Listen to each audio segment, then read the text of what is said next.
Po, neve sa po e hapëm, si të thuar zyrtarisht, fushatën drejtësisht që sheh fëmijën,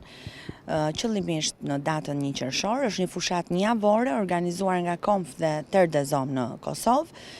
dhe pavarësisht faktit që është dita ndërkombëtare e fëmijëve dhe po përfitoj dhe nga rasti që në emër të KOMF t'i uroj gjithë fëmijëve gëzuar 1 qershorin, megjithatë kemi menduar që këtë ditë dhe këtë fushatë javore ta dedikojmë për një grup të caktuar të fëmijëve, që janë fëmijët në konflikt me ligjin. Dhe sikurse paraqet edhe instalacioni shumë simbolik që kemi vendosur këtu në Pallatin e Drejtësisë, edhe i gjithë fushata i dedikohet edhe synon të promovoj rëndësinë e madhe që ka parandalimi i rënies së fëmijëve në konflikt me ligjin, por në të njëjtën kohë edhe trajtimi dinjitoz, trajtimi human dhe trajtimi konform interesit, parimit global, universal të interesit më të mirë të fëmijës për gjatë kohës që këta fëmijë në konflikt me ligjin janë në fazën e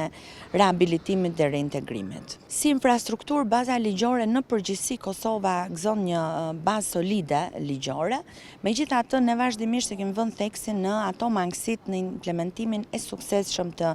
kësaj baze ligjore. Sigurisht një implementim i suksesshëm kërkon ndoshta edhe më shumë burime financiare, më shumë burime njerëzore, një qasje më multidisciplinare. Mirë po, në bazë të monitorimeve tona pak a shumë të përvitshme që ne i bëjmë si koalicion, ku dhe një ndër kapitujt është edhe drejtësia për të mitur, ne kemi evidentuar se në periudhën e fundit ka pasur në fakt një rritje të këtyre fëmijëve që përfshihen në sjellje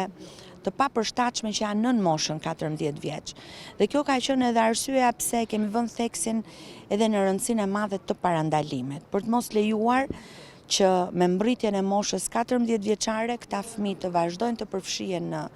këto lloj sjellje, sepse sipas legjislacionit me 14 vjeç fillon edhe përgjegjësia penale, edhe atëherë fëmia hyn vetëm në sistemin e mëtejshëm të rehabilitimit të integrimit. Kështu që parandalimin e shohim si një aspekt kyç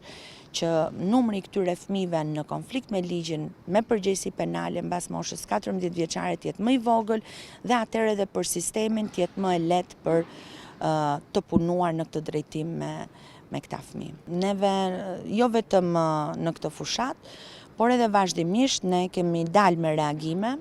në çdo moment ku ka pasur shkelje të caktuara të drejtave të fëmijëve, njëjtë sikurse edhe dje ne si KOMF kemi dalë me reagimin përkatës, ku kemi bërë thirrje në radh parë subjekteve politike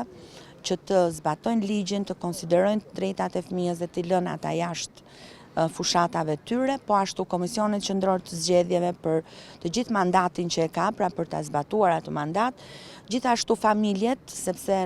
ne cekëm edhe gjatë hapjes fushatës sotme që ende familja, prindit, komuniteti rreth i ngushtë, komuniteti janë ende bërthame kësaj shoqërie, pra prindrit të jenë shumë të kujdesshëm për të mos lënë që fëmijët e tyre të përfshihen aty ku nuk e kanë vendin, dhe po ashtu unë do të përfitoja nga rasti edhe mediat t'i ftoj që sikurse kanë ditur vazhdimisht ta bëjnë punën e tyre, të monitorojnë nëse do të ketë raste të tilla edhe në vazhdim edhe t'i shpërfaqin ato.